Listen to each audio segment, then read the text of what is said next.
मैं इमरान खान को ये कहना चाहती हूँ कि लीपा वैली और कश्मीर आके अपना वक्त जाया करने की जरूरत नहीं है। कश्मीर ने अपना फैसला पहले ही सुना दिया है।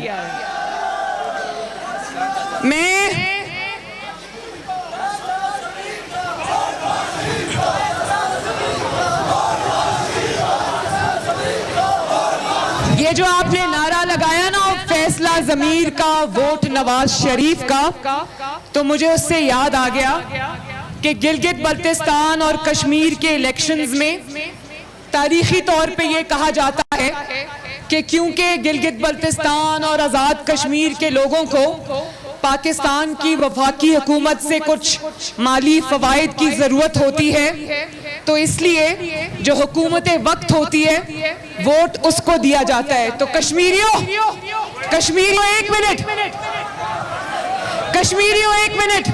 मैं आपको ये बात आज बता देना चाहती हूँ और कश्मीर के सारे बहन भाइयों को ये बात मैं बता देना चाहती हूँ कि आपका रिज्क, जो कश्मीरियों का रिज्क है, वो किसी पाकिस्तान की वफाकी हुकूमत के हाथ में नहीं है, वो अल्लाह ताला के हाथ में है। और अगर आपको कोई बजट मिलता है तो वो आपको भीख नहीं मिलती, वो कश्मीरियों का हक है जो उनको मिलता है। और कश्मीरियों का हक कोई उनसे छीन ले और नवाज शरीफ और मरियम नवाज बैठ के देखती रहे, ये नहीं हो सकता।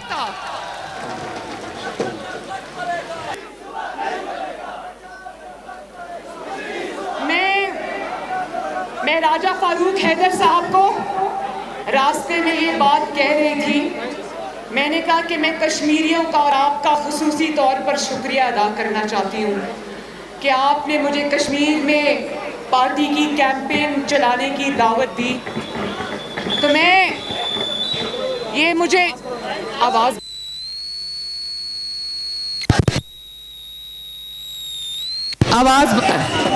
तो मैं ये कहना चाहती हूँ कि मैं यहाँ वोट मांगने नहीं आई, मैं बल्कि इस बात पे खुश हूँ कि इस कैंपेन ने मुझे कश्मीर के चप्पे चप्पे की सैर करा दी। कश्मीरी लोग जो कि इतने जबरदस्त और खूबसूरत लोग हैं, दिल के खूबसूरत लोग हैं, मोहब्बत करने वाले लोग हैं, खुददार लोग हैं, मुझे उनसे मिलने की सादत भी नसीब हुई। तो बहुत बहुत आप सबका शुक्रिया। और ये जो हजरात छत पे चढ़े, जरा मेहरबानी ध्यान से, खुदा न खास्ता कोई गिर ना जाए, कोई चोट ना लग जाए, क्योंकि अभी शारदा में जो मेरा जलसा हुआ वो इतना बड़ा जलसा था। लोग माशाअल्लाह छतों पर और दरख्तों पर चढ़े थे। मेरे सामने इतनी मोटी शाख दरख्त की टूटी और वो सब नीचे आ गिरे। अल्लाह का शुक्र है बच गए, कोई ज्यादा चोट नहीं लगी। तो आप लोग अपना ख्याल रखना।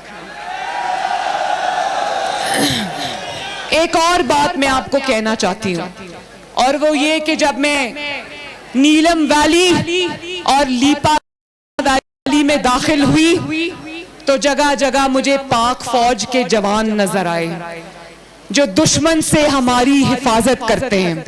यकीन मेरे लीपा के बहन भाइयों, मेरा एक बेटा है, उसका नाम है मोहम्मद जुनेद। मुझे हर उस बच्चे में जो पाक फौज की वर्दी पहनकर खड़ा था, अपने घर वालों से दूर, मुझे उन पर बहुत प्यार आया। मैंने भी उनको सलाम किया और उनकी अक्सरियत ने सलूट किया। तो मुझे वो जो एक इंस्टेंट कनेक्शन होता है वो मेरा बना उनके साथ। तो मुझे ये भी ख्याल आया, ये अपने घरों से दूर यहाँ पर पहरे दे रहे हैं, हमारी हिफाजत कर रहे हैं, लेकिन इमरान खान की नालायकी, नाअहली और जो महंगाई का तूफान आया हुआ है पाकिस्तान में, इनके घर वाले भी कितने उससे अफेक्ट हुए होंगे। मुझे तकलीफ है इस बात की कि यहाँ पर वो इतनी अपनी जान जो है वो हथेली पर रखकर ड्यूटी दे रहे हैं, और जानते हो कि इनकी तनख्वाहें इन फौजी भाइयों की तनख्वाहें, बेटों की तनख्वाहें आखिरी बार कब बढ़ी थी? नवाज शरीफ के दौर में।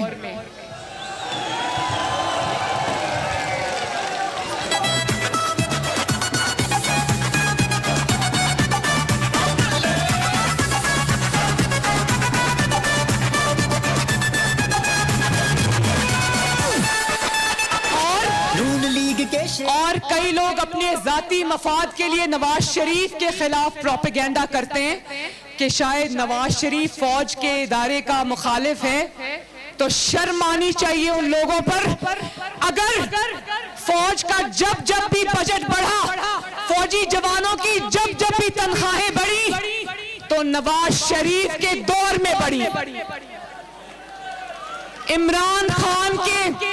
इमरान खान गो के सिलेक्ट होकर आए, उसके दौर में इनकी तनख्वाहें नहीं बढ़ी। एक वो यहाँ जान पर हथेली पर लेकर वो मुल्क और कौम की हिफाजत कर रहे हैं, दूसरा उनको घर की फिक्र होगी कि आटा खत्म है, चीनी खत्म है, बच्चों के फीस के लिए पैसे नहीं है। तो मैं आपको पता है हर घर में डायबिटीज है, शुगर का मर्ज है ना, हर घर में। इंसुलिन की एक बोतल, छोटी शीशी इंसुलिन की, जो नवाज शरीफ के दौर में 400 450 की आती थी। जानते हो, मुझे लोगों ने बताया कि हर घर में इंसुलिन का या शुगर का पेशेंट है, वो अब 1050 या 1100 रुपए की इंसुलिन की छोटी सी शीशी है। मुझे ये पता चला कि लोगों की रोटी पूरी नहीं होती, उन्होंने इंसुलिन लगानी छोड़ दी और लोग इमराज का शिकार हो रहे हैं। आटा चोरो, चीनी चोरो, दवाई चोरो, और सिर्फ आटा चोरो, चीनी चोरो, दवाई चोरो नहीं, कश्मीर चोरो। नवाज शरीफ मुहिब्बे वतन है, उसकी हुब्बुल वतनी की गवाही ना सिर्फ कश्मीर के पहाड़ देते हैं, बल्कि नवाज शरीफ का दुश्मन भी नवाज शरीफ की हुब्बुल वतनी की गवाही देता है। नवाज शरीफ इस धरती का बेटा है। और मैं ये बता दूं, नवाज शरीफ ने जिन लोगों पर तनकीद की, नवाज शरीफ ने जिन लोगों पर तनकीद की, उसको किसी इदारे पर तनकीद का नाम ना दिया जाए, इसलिए कि उन लोगों ने जो काम किए उसका नुकसान न सिर्फ पाकिस्तान को और कश्मीर को पहुंचा, बल्कि इदारों को खुद भी उसका नुकसान पहुंचा है। और अगर अब पाकिस्तान की तरक्की का रास्ता अपनाना है, तो इदारों को भी नवाज शरीफ के बयानिए पर चलना होगा। और इंशाअल्लाह वो वक्त दूर नहीं कि सब वही ज़बान बोलेंगे जो आपका लीडर नवाज शरीफ बोल रहा है।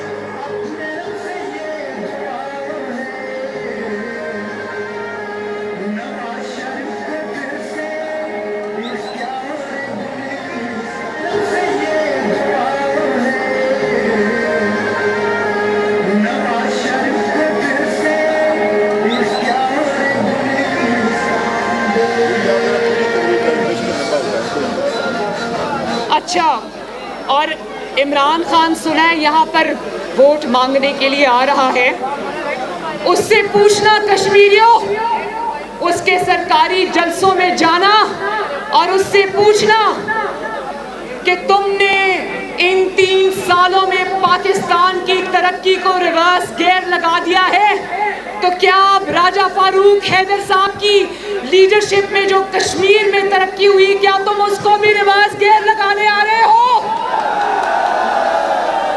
क्या तुम कश्मीरियों का आटा भी छीनने आ रहे हो? क्या तुम कश्मीरियों की चीनी भी छीनने आ रहे हो? क्या तुम भिखारियों की तरह कश्मीरियों को भी कतारों में लगाने आ रहे हो? 1-1 किलो चीनी के लिए जानते हो रोजेदारों को पाकिस्तान में कतारों में खड़ा किया, कई घंटे खड़ा किया, और 1-1 किलो चीनी का थैला देकर यहाँ पर अंगूठे पर अनमिक्स स्याही का निशान लगा दिया और कहा आप दोबारा चीनी मांगने ना आना। क्या नवाज शरीफ के दौर में कभी ये देखा था?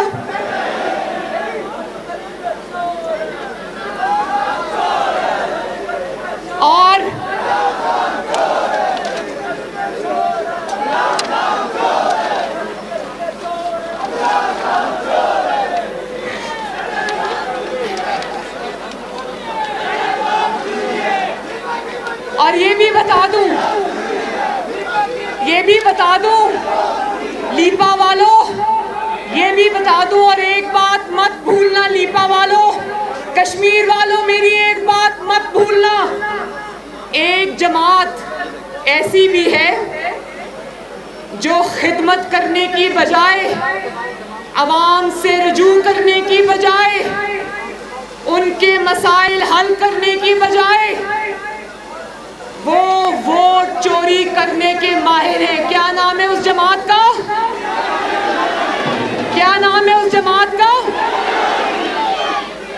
और वो जमात अब सिर्फ आरटीएस का बटन नहीं दबाती, वो जमात अब इलेक्शन कमीशन पाकिस्तान।